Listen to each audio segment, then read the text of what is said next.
Have you ever wondered how a completely new artist can outperform musicians who have spent 10 years building their careers? Because that's exactly what happened with Sienna Spiro.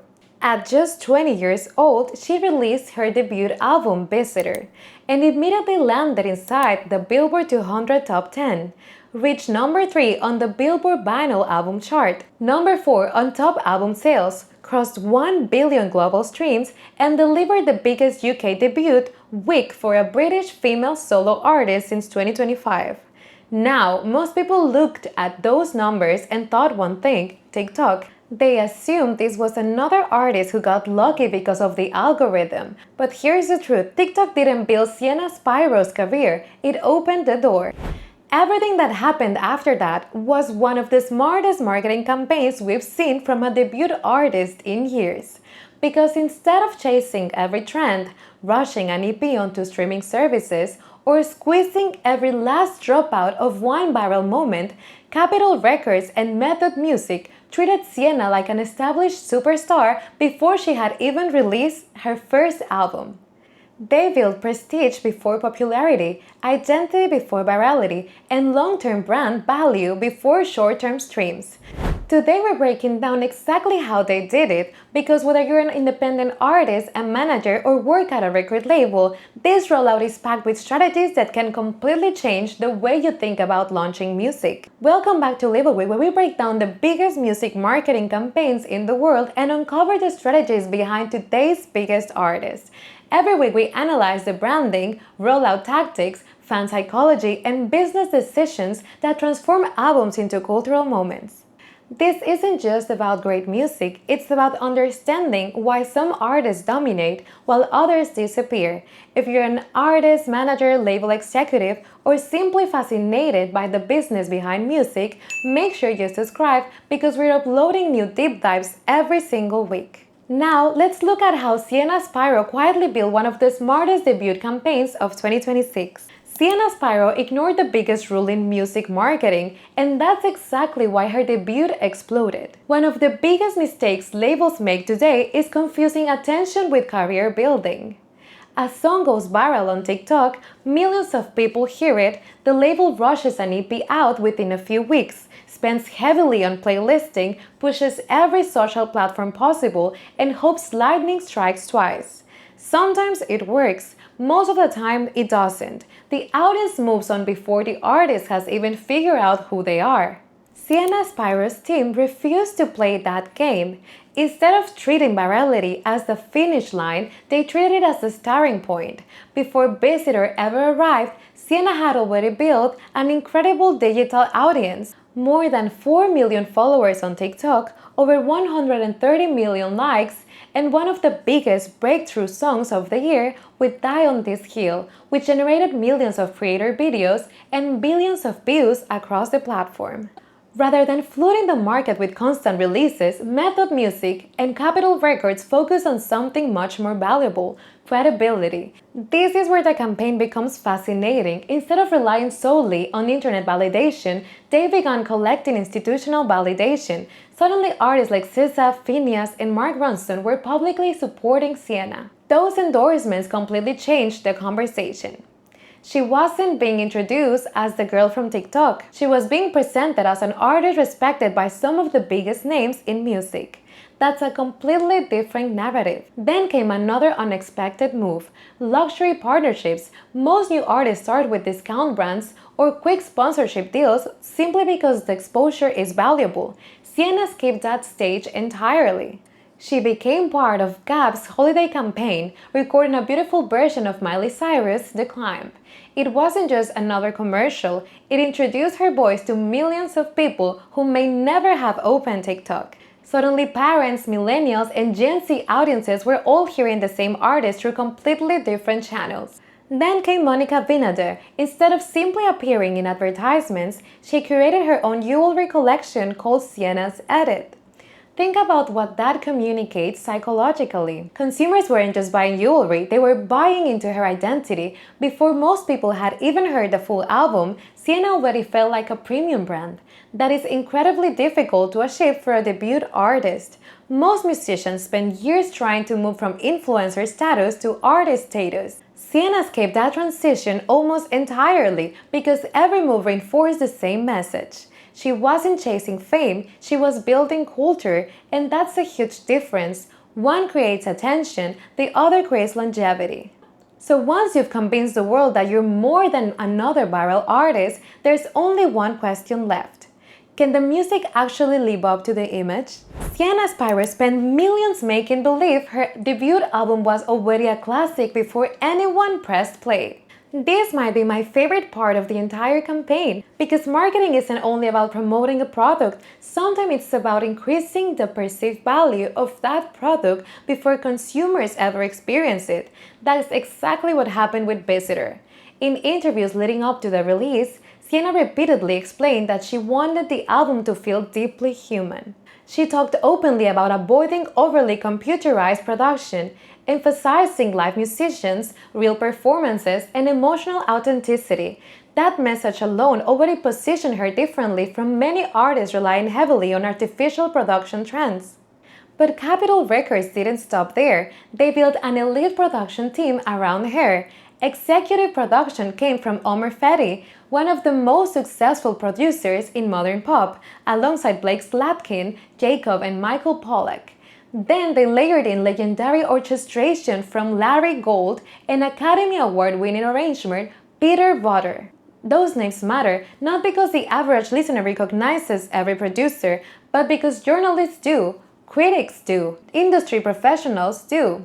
And those people shape the narrative around an album long before casual listeners arrive. Then came the master stroke, the studios. Instead of simply saying the album was recorded, the campaign constantly highlighted where it was recorded. Electric Lady Studios in New York, Valentine Recording Studios in Los Angeles, Abbey Road Studios in London. Those are more than buildings, they're symbols. They're places associated with artists like the Beatles, Jimi Hendrix, David Bowie, and countless legendary recordings. By repeatedly mentioning those studios throughout interviews and promotional materials, the campaign quietly planted an idea inside people's mind. This wasn't just another debut, this was an album worthy of legendary spaces.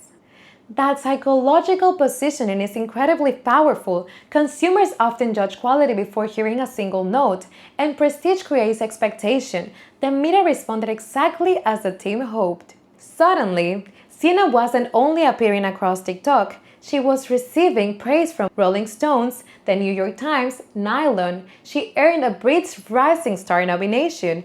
Each article reinforced the same narrative, not viral sensation, but serious artist. That distinction changes everything because trends fade, respect lasts. By the time Visitor finally arrived, audiences already believed they were about to hear something important. Now here's where the campaign became almost impossible to ignore, because once Sienna Spiro had established prestige, Capitol Records executed one of the smartest single release strategies of the entire year. And the way they combined streaming, radio, Hollywood, and physical products is exactly why Visitor debuted as one of the biggest albums of 2026. That's where the real blueprint begins. Sienna Spiro didn't release singles, she built an addiction. Here's why every new song made people come back for more. Now that the foundation had been built, it was time to do something most artists completely overlook: control the pace of attention. One of the biggest mistakes in today's music industry is releasing too much music too quickly. Labels often believe more songs equal more streams, but in reality, flooding the market usually shortens an artist's lifespan. Fans barely have time to connect with one record before the next one arrives.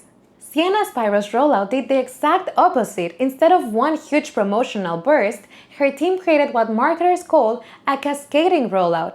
Every release acted as a bridge to the next one, keeping momentum alive for almost an entire year. It started in July 2025 with You Stole the Show. The single introduced listeners to Sienna's emotional songwriting while earning her first entries on major charts, including the Billboard Hot 100.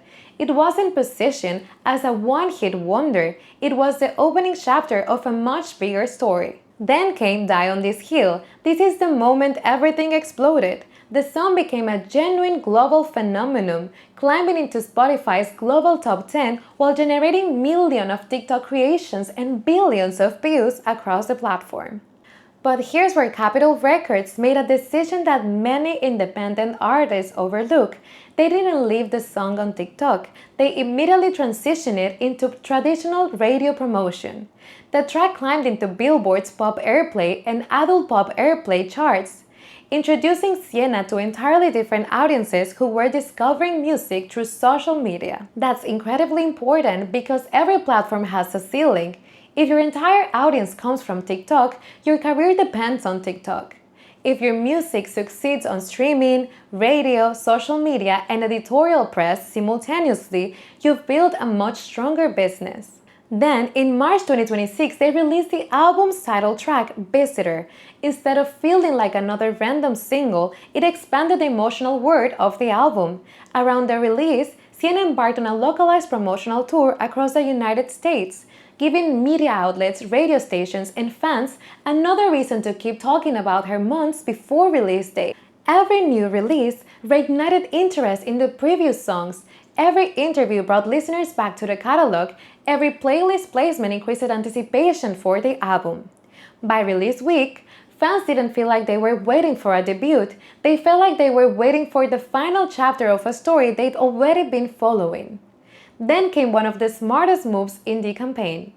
In May 2026, Material Lover landed on the soundtrack for one of the biggest entertainment releases of the year, The Devil Wears Prada 2.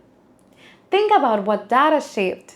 Suddenly, Sienna wasn't only appearing inside music conversations, she entered fashion media, entertainment media, movie press, lifestyle publications. Film audience who may never have searched for her music suddenly discovered her through one of the biggest cultural events of the year. The song quickly climbed into the UK top 20 just weeks before the album arrived. That wasn't luck, it was timing. This is textbook multi-channel marketing. TikTok, streaming, radio, editorial media, cinema, fashion. Each channel amplified the others until the campaign became almost impossible to ignore.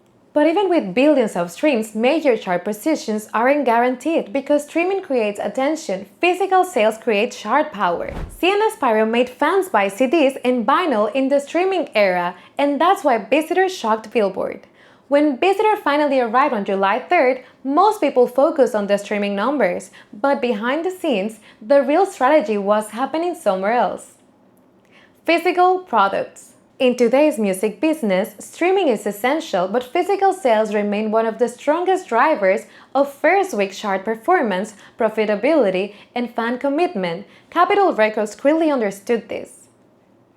Instead of treating vinyl and CDs like optional merchandise, they treated them as core pieces of the marketing campaign. On release day, fans didn't just receive a standard 10-track album. They also received a surprise deluxe edition featuring 15 tracks, including acoustic versions and the increasingly popular Material Lover. This immediately encouraged repeat streaming while giving existing fans a reason to revisit the project. Then came the collector strategy. Independent record stores around the world receive exclusive red vinyl editions with completely different cover artwork. Collectors suddenly had something they couldn't simply stream. Meanwhile, Sienna's official online store offered limited CDs bundled with individual hand-signed art cards. That small detail completely changes consumer psychology. A stream lasts 3 minutes. A signed CD sits on your shelf for years.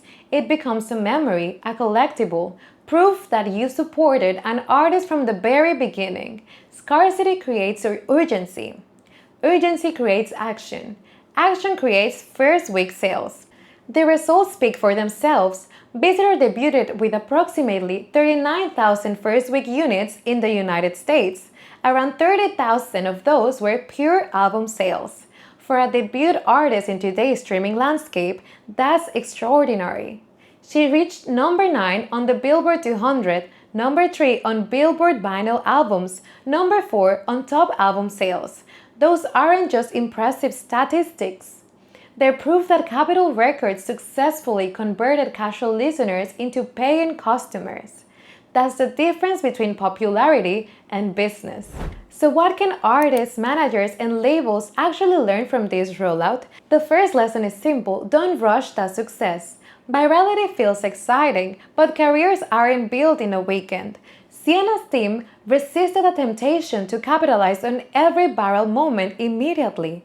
Instead, they carefully developed her identity before asking audiences to invest in a full album.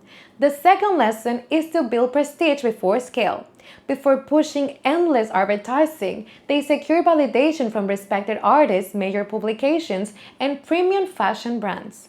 When people trust the messenger, they become more willing to trust the music. Third, think beyond streaming. Streaming introduces people to your music. Physical products, merchandise, exclusive editions, and direct-to-consumer experiences deepen the relationship.